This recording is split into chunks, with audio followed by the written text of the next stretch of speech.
The wild update is extremely close to being released, and we have a couple of clues pointing up. Lava Edition now has 3 pre-releases, and they are very small pre-releases with very small fixes at this point. And the 1.19.0 update for Minecraft Bedrock Edition is actually done and ready to go. You can tell because Mojang has started working on the 1.19.10 update in the most recent betas. This is pretty standard for Mojang to do with Bedrock Edition, as it takes a couple of weeks sometimes to verify the update on all of the different platforms such as Switch and Xbox, so that's why they typically complete the updates a little bit earlier and then they shove out a hotfix a little bit after the main release. And right after I finished recording today's video, the official Minecraft Twitter account just tweeted this out, and we now know that the release date is June 7th, which is fantastic. So now we can anticipate the wild update being here in just over a week, and we can prepare for it to be here with world updates, resets, expansions, or whatever you gotta do to prepare for the wild update.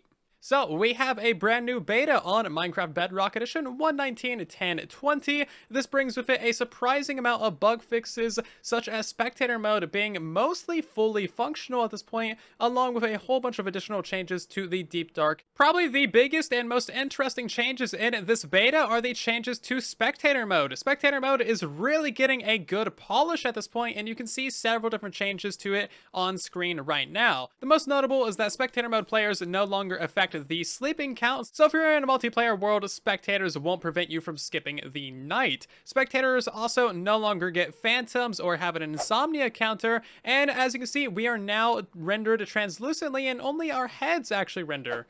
I say that, but I just completely went invisible. Okay, well, oh, there I'm back again. It's still slightly buggy, and there's still a few things that need to be worked on, but as you can tell, Mojang is actively working on developing this, because basically every beta is bringing with it some great little changes to Spectator mode. There is one big issue with Spectator mode at the moment, and that is the fact that we cannot change or edit any of the attributes of the Spectator game mode using add-ons or anything like that. This severely limits the usability of this game mode, because we can't edit anything about it. So what you get is what you get, and this kind of cinematography and B-roll that you're seeing right now and that you saw in the intro is essentially the best kind of like replay mod style thing that you're gonna get. This is nothing like replay mod. This is just me flying around with smooth camera. As you can see, if you're playing with a full keyboard gameplay and smooth rotation speed turned down to 1, you can get these really nice smooth pans, but this doesn't really work that well, and it definitely is nowhere near usable for a replay mod style add-on. So one of the major things that Mojang really needs to do when it comes to Spectator mode is just open up this entire game mode, let us edit and change any attribute we want with it. If we can change anything we want with it, it'll be way more useful for replay mod style add-ons, and it'll also be more useful to map makers as well, because then you could have the spectator like hold items and activate them to run various commands, or just not let them fly through blocks so that they don't find your secret command room. There's a whole bunch of different things that would be great if we could change with the Spectator mode add-on, but hopefully we will see this done in the future. It'd be very nice if we could utilize this to its fullest potential. There's also been some big changes to the Warden in this update, so it can now pathfind through lava and water, and of course it doesn't take any form of damage in the lava either. So as you can see, this guy's just gonna run straight for us, albeit a little bit slow. Give him time, he'll get here. Come on now. Yeah, so as you can see, they can pathfind through lava and water. Maybe not the best demonstration, but previously they were having some issues with it. There's also been a nice change to the Warden's behavior, so now whenever it roars at a mob, it'll actually go ahead and chase down that mob. Previously, they would just kind of like roar at it continuously, but as you can see, it roared at the pig, and then it went ahead and just killed it. So sad.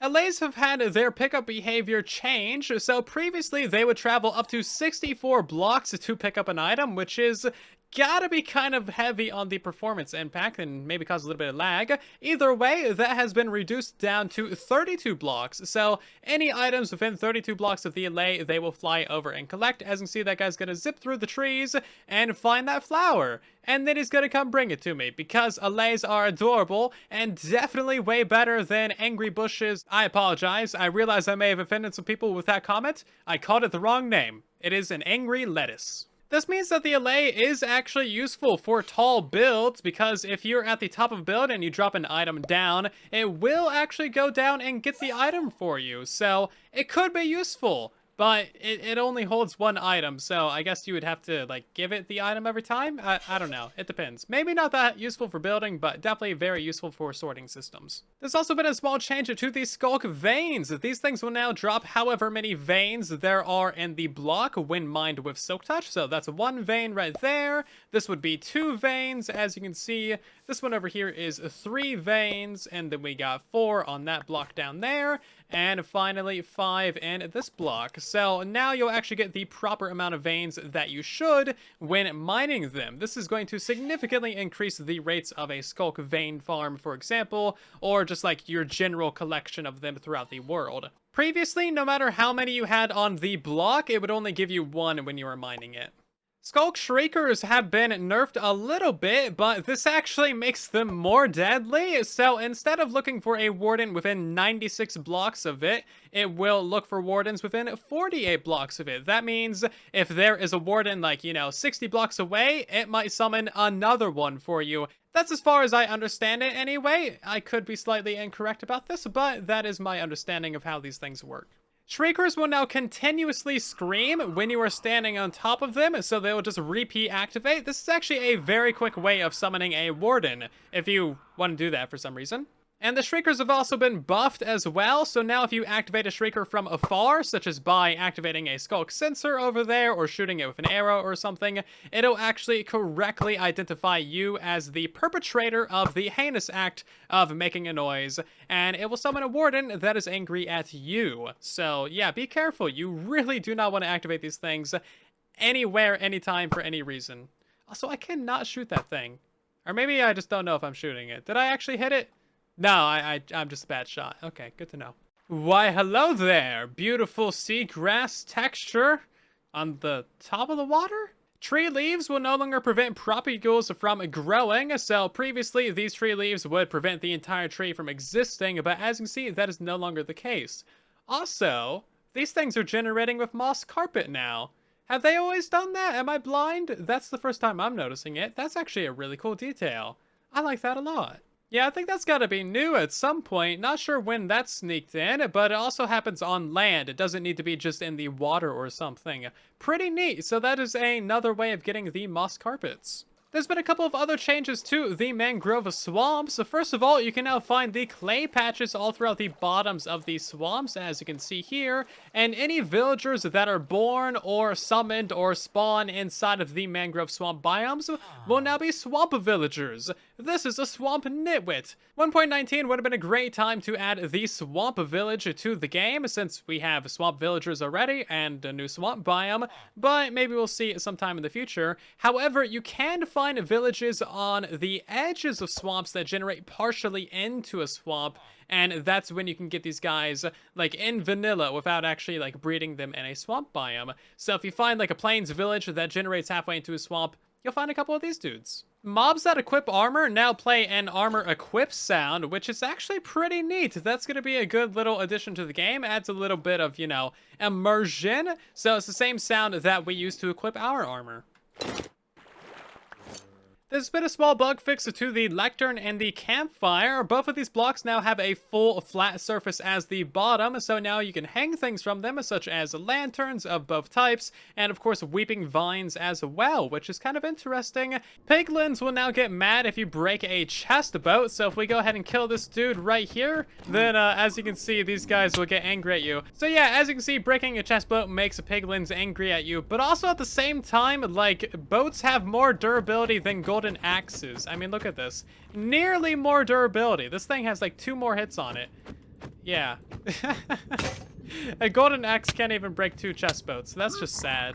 A nice little detail has been added to the chest boats, so now if you advance pick block, which you can only do on PC by the way, you need to hold control and then press your pick block button. That will give you a plus data version of the chest boat, and that'll actually copy the entire inventory of it. So if we open up the chest boat, you can see that there's a whole bunch of taters in here, and then if we place down this version that we advance pick blocked, then there's also going to be a whole bunch of taters in here as well. Interestingly, this does work with the chest minecart, however, it does not work with the minecart hopper. So as you can see here, we just like advance pick block it, and it doesn't even give us the plus data. So I guess that's a bug. A small update to mud, you can now place nether sprouts and the crimson roots on top of it, which is nice. This opens up a couple more doors for decoration. One of our favorite bugs in Bedrock Edition has been removed again for this update, and that has to do with leaves not stacking properly when they are mined with different tools. So as you can see, we can harvest it with shears or with a silk touch tool, and oh, it's not actually fixed. It said it was fixed. The bug lives! This is great. It is one of our favorite bugs, after all. Of course, everybody loves it when the things don't stack together. It's a Bedrock Edition classic. Yeah, so I guess just mine your leaves with one tool. Honestly, probably like a hoe or some shears. And don't be too surprised if they don't stack together, because this bug is a notoriously hard one to fix. They've fixed it like 4 times. If you enjoy 1.19 farms, content, bugs, and other general information about the update, then be sure to subscribe. I'm going to have a lot of tutorials releasing soon for 1.19 relevant stuff. And otherwise, thank you so much for watching today's episode. I hope that you have enjoyed. If you did, then consider dropping a like or maybe sharing around the video, as it helps out the video and the channel a ton. Thank you so much for doing that. I'll see you guys down in the comment section in the next one. And then there was silence.